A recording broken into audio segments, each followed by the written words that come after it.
যারা আমাকে ভোট দিয়ে জিতিয়েছেন তাদের জন্য ভালোবাসা, যারা ভোট দেননি তাদের জন্য 3 ডবল ভালোবাসা।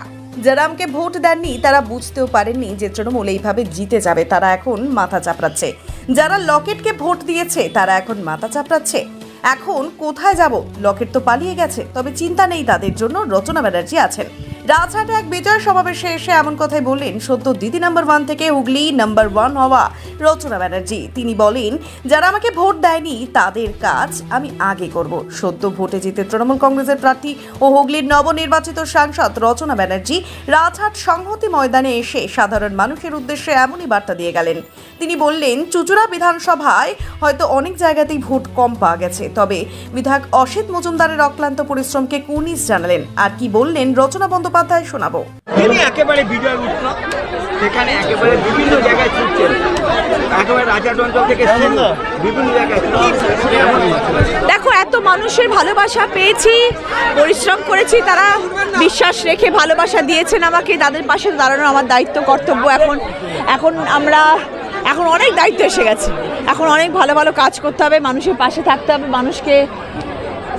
এই যে মানুষরা আমার পাশে এতদিন ছিল 2 মাস ধরে, তারা যে আরও আগামী 5 বছর যে তারা আমার সঙ্গে থাকবে, এটাই আমার কাছে সব থেকে আনন্দের, এবং আমি তাদের পাশে থাকবো, এটা আরও বেশি আনন্দের। দিদি, একটা মানে আছে, বদনাম আছে লকেট চট্টোপাধ্যায়, শিল্পী, আর তার কথা বলে লাভ নেই।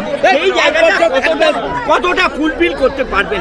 দেখো, আমি কাজ করতে এসেছি, আমি কাজ করব, এবং দিদি আমাকে প্রার্থী করে পাঠিয়েছেন এই বিশ্বাস রেখে যে রচনার ওপর ভরসা করে যাওয়া যায়, এগোনো যায়, এবং সেই ভরসা আমি কিছুটা হলেও করতে পেরেছি। আমি হুগলি জেলা দিদিকে উপহার দিতে পেরেছি, এবং আগামী দিনেও আমি যা কাজ করব দিদি অভিষেকের সাথে কথা বলে আলোচনা করে ভালো কাজ করার ইচ্ছে আছে, দেখা যাক। দিদি নাম্বার 1-এর এক অন্যরকম লুক ছিল, হুগলি নাম্বার 1-এর একটা অন্যরকম লুক।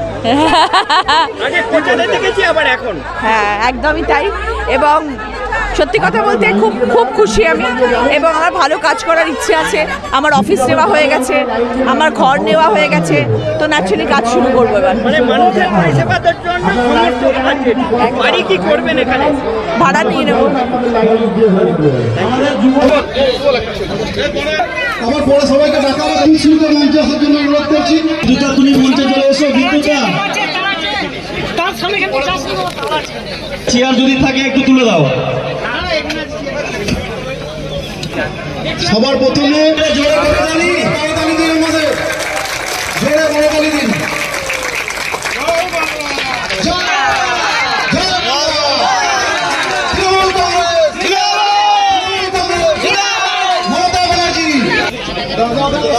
সবাই আসেন, আপনার রাজহাট গ্রাম পঞ্চায়েতের সকল দিদি